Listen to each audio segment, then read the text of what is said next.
guess to begin with and talk about a couple of other things besides my mother for a moment.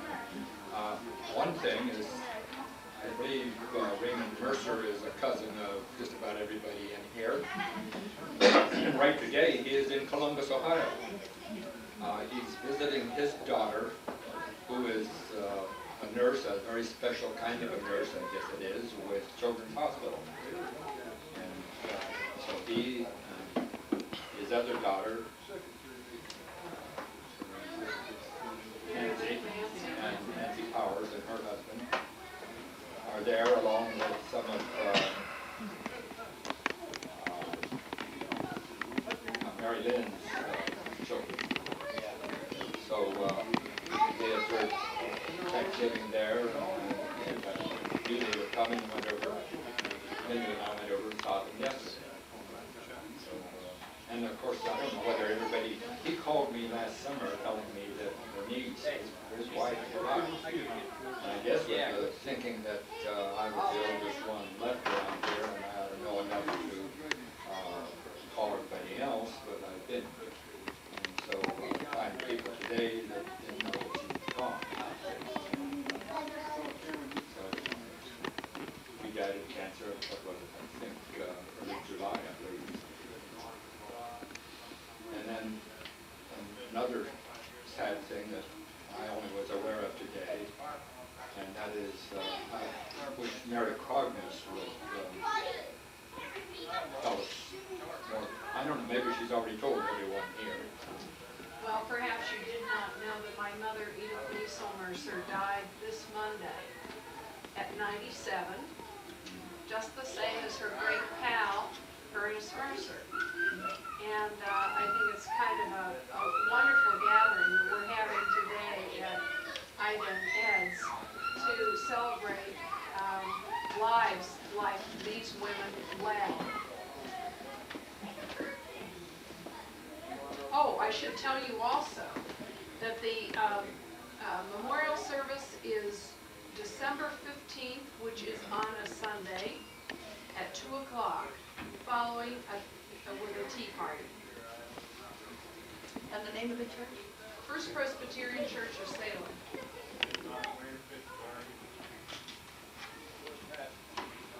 Can I say something about it? Sure. As a little child, about 3 or 4, I remember Aunt Eva and Uncle Tom bringing us all Christmas gifts. We were just newly in Ohio, and our family didn't have a whole lot to buy gifts for us. And your mom wrapped each of us a gift, and I just always remember her for doing that. How nice. Oh, thank you for telling that nice story. One thing I might also mention while we're talking to Mary is those of us that are in Chan and Bernus's family owe a lot to her father, Juan. He helped enormously in making the move to Ohio. In fact, he was the one that negotiated the deal with the farm. Everybody, I guess, connected with that thought it was Tom Mercer buying the farm instead of Channing Mercer until the end. But and then he also helped organize other cousins and uncles and so on that came and planted the wheat crop since nobody else was here to plant it, and helped making hay and a bunch of things. So we owe for that. Thank you. That's so nice. Well, when Karen got quite interested, of course, I think by that time she knew she was in having a real problem with her health and so on, but she collected all the pictures she could and other bits of information about the family history, and was trying to get something together. Well, we know that she didn't have time to get it done. I guess I kind of fell heir to a box of stuff, included quite a lot of pictures of different sizes and shapes. And I took some of them, sorted out that was about my mother for this purpose here, and have think the picture that I like the best is this one on her horse. And of course the picture quality was very bad. I didn't really realize until I had it blown up that she's carrying about a 6-foot whip there, which isn't for her horse. It's for other horses and cattle. And she looks like about a 9-year-old. And to be out chasing around on a horse that size and helping with rounding up cattle and so on is, and you can just see her position sitting there, that she's totally comfortable sitting on that horse. It's a regular saddle, but she's sitting on a side saddle. I think just for the picture, probably to please her mother.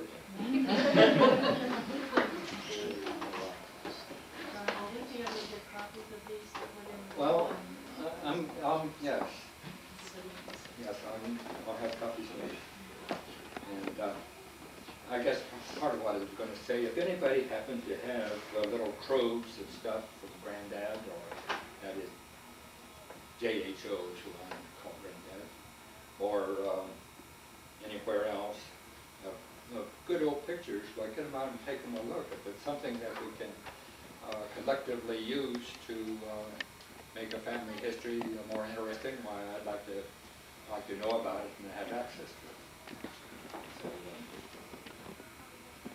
well, anyhow, this first picture on here is the one in when she was, I guess, probably just around a year, taken in Oregon, Bend, Oregon. And you notice very dark complexion. Now, part of it, I guess, is probably picture quality, but she also had this problem of being so dark compared to her mother that, with these bands of roving Indians going through the village from time to time, why her mother was always a little bit defensive about this, and it gave rise to this in many of the later pictures, on until she was riding that horse all over the place. Why, here she has sunbonnets. One of the stories that when she, what was she, about 75 when she went back out for a visit with a friend, and does anybody remember the name of the friend that she, I don't know. Pearson was the last name. Doris Pearson. Doris Pearson. Doris Pearson. But anyhow, both of them moved away, and then they decided to meet there and went around looking for, things that they had experienced as kids together. And as driving down the roadway, they came along to where the elevator, the train elevators that her granddad used to sell wheat to, was there, and they decided to stop and look at it. And it was pretty much intact, grown up in weeds, but everything's still there. And my mother had gone with Granddad. They had 2 wagons full of grain, Granddad driving one and Mom the other. And then when they'd get there, they had this deep trough that they'd drive through and then up the other side, with the idea that they'd pull the end gate when they were coming back out and let all the wheat just run out of the wagon box. And of course Granddad, it was kind of a tough thing to do, and Granddad would always do that. But Mom always wanted to. So finally he let her do it and found out she could do it all right. And so my mother said, I wonder if I was the only woman that ever drove a grain wagon through that trough. And Doris said, well, at least you bet anything you were the only one that ever drove a grain wagon through there wearing that damn bonnet.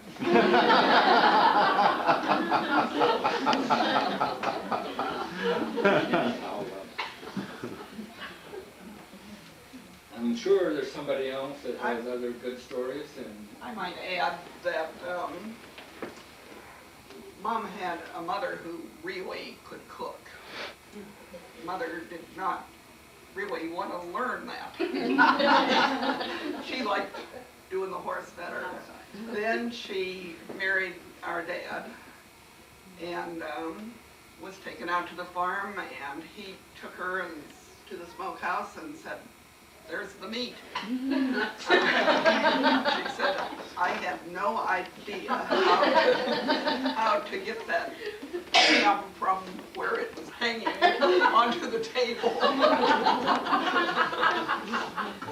And she never did get so she thought she was a good cook. There were some things that she made better than anybody. Pancakes. Noodles. Noodles, yeah, homemade noodles, I'll never forget that.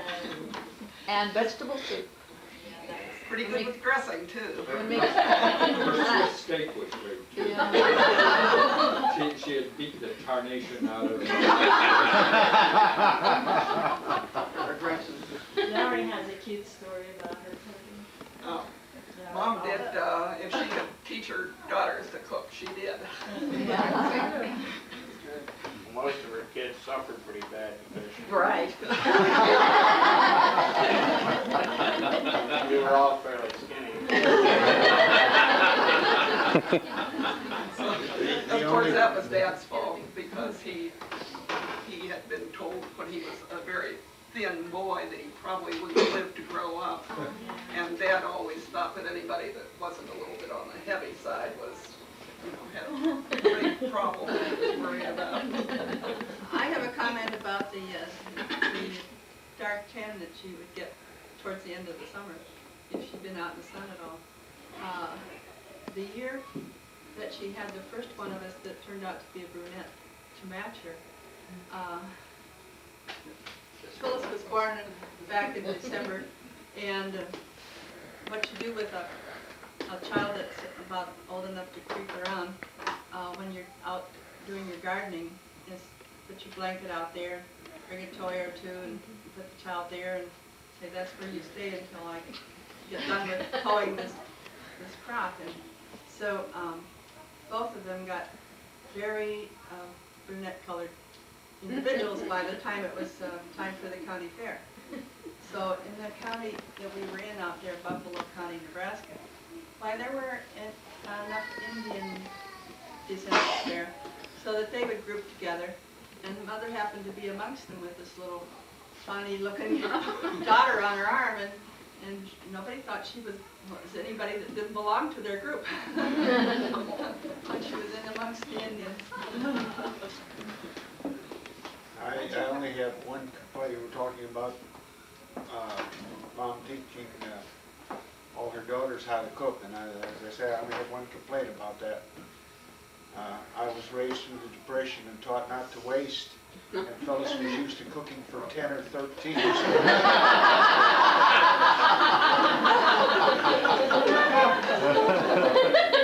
Better excuses. Kind of went to his way.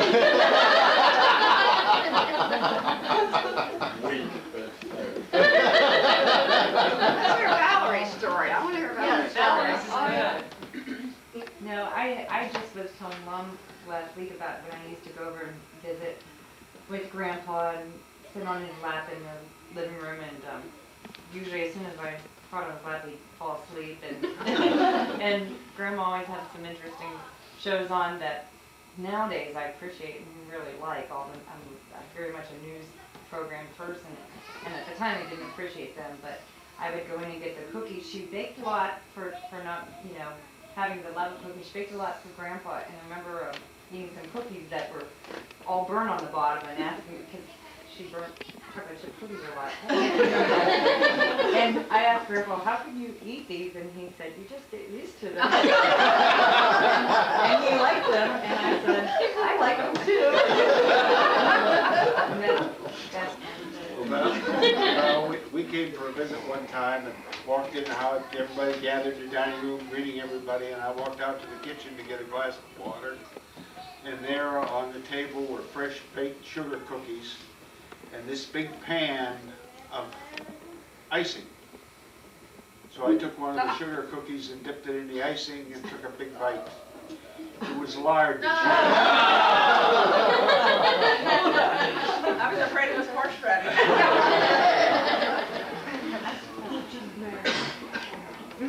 I can remember when we all came piling into Aunt Ernest and Uncle Chan's farm pretty often to play, and my brother and I used to just love coming over.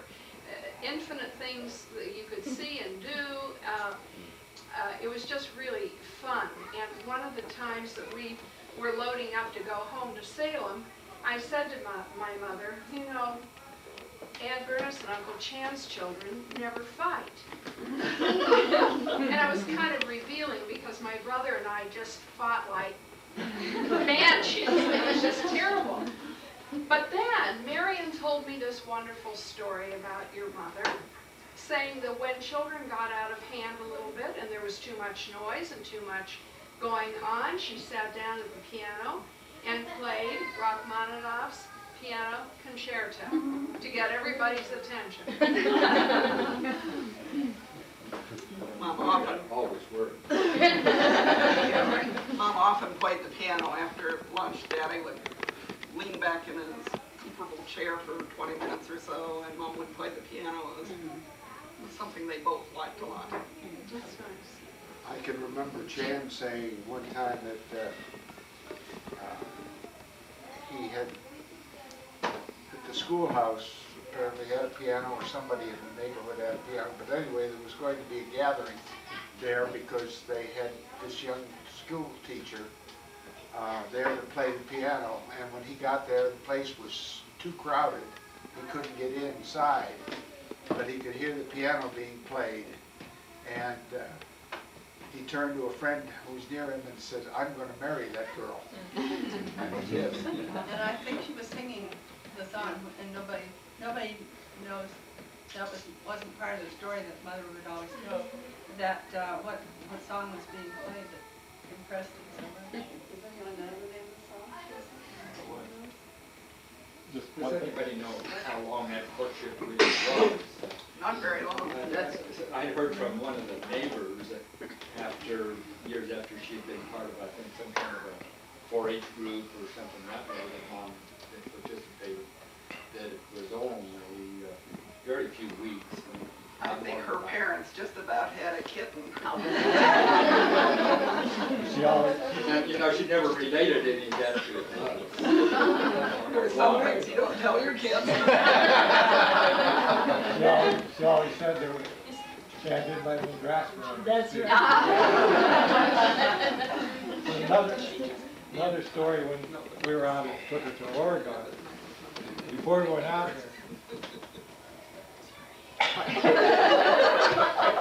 she told us about hunting, or the overturf killing a bear, you know, or the overturf boys were in a brawl in Bend, Oregon, or the overturf boys, brothers or whatever, did all these things, and I'm being from the outside, I've listened to these, and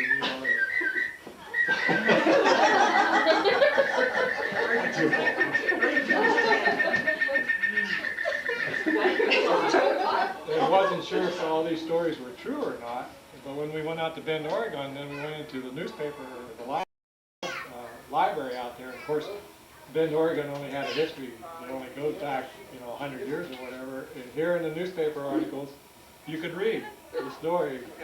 So-and-so overturf killed this bear on the night of so-and-so, or the biggest moose or whatever. And there was a brawl. The overturf. So if you're ever out there, you get a hold of the newspapers around 1905 and that. Even they must have been there before, because I think there were some like articles in 1902, 3 maybe or something.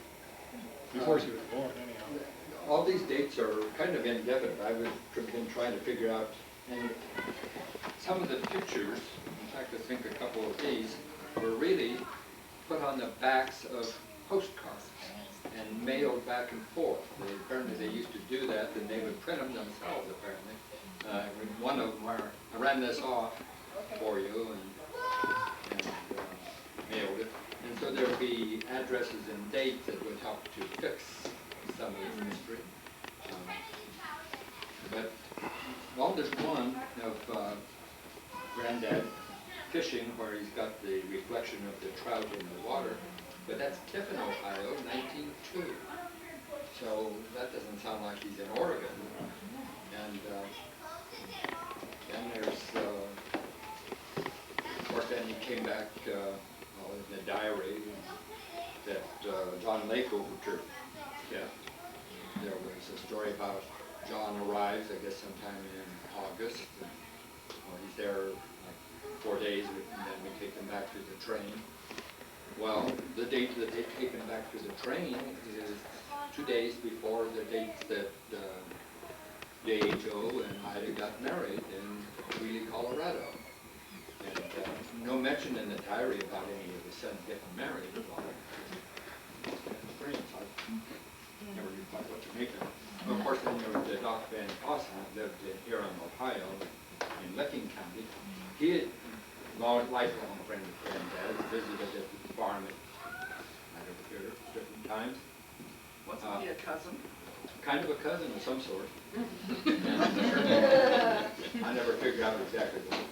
But in any case, he arrived and left, also 2 days before the wedding. So I guess he was probably going on, but still, no mention at all about an upcoming wedding. So whether the father didn't know it or what, I don't know. But you keep running into these things. There's an interesting character in the family that, and it's this guy right here. He was born over in Licking County in, I think, 1827. So he was a young fellow along in the 1840s. And he went over to Columbus and got somehow hooked up with Lucas Sullivan's family, which are the founders of Columbus, who had laid out a huge part of downtown Columbus and west of the river, owned it and had it for sale, but apparently had trouble getting it sold because this guy came and grew corn on Sullivan's farm there at what has been, for way over 100 years, built up Columbus. And then he was the older man, and he got to be about in his mid-30s. He moved to Illinois. His purpose to begin with was to move to Iowa, but they got out there, and they happened to come to a town near Galesburg, Illinois, which is this side of the Mississippi. That Mississippi, the big river there, anyhow. And there was some of the other people from Licking County. Well, it was Dr. Lake was living there in this town. And everybody was quite tired of riding in that wagon for the past 3 weeks, and they all wanted to just stay there. SF wanted to go on to Iowa, but he decided, well, he'd go look around. Turned out that this river had been flooded and he couldn't figure out any way to get across it, so he came back and settled and stayed there. He stayed there for another 20 years, something like that. But after a few years, his son, John Lake, well, actually his son, when he was 18, married the good doctor's 15-year-old daughter.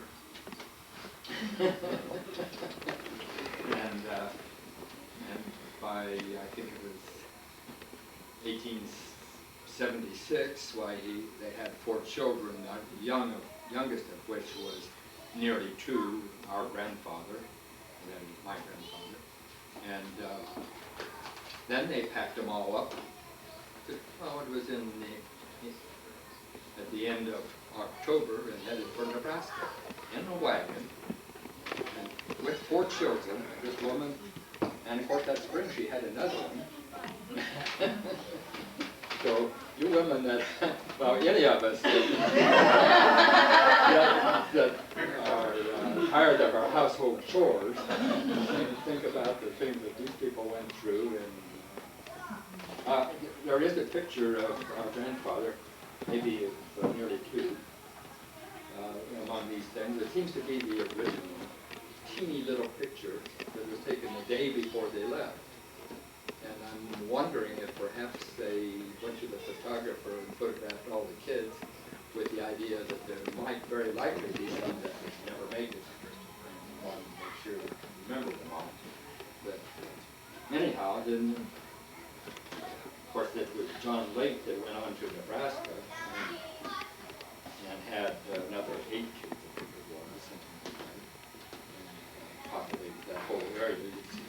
know, you can't really figure out why there's anybody in this country that isn't named Overtree.